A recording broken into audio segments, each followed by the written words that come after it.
How to fix fail to connect to the server error in Hytale, and what you need to do is first try to reinstall Hytale, and if that doesn't work, what you need to do is press Windows plus R on your keyboard and type %temp percentage and hit enter.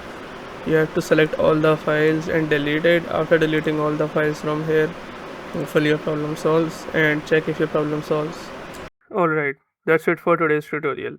I really hope this video helped you solve your problem or learn something new about your PC. My goal on this channel is to make everything about computers simple and easy, whether it's fixing errors, downloading software or any game, boosting performance of any Windows or any game, or understanding new tools. If this video was helpful in any way, don't forget to hit the like button because it really motivates me to keep bringing you more useful content. And if you're new here, make sure to subscribe and turn on the notification bell so you never miss any future tutorials, tips, and PC fixes. Also, if you're facing any issues or have any questions related to computers, Windows, software, or anything technical, drop them in the comments. I read all of your comments and I'll try my best to help you out.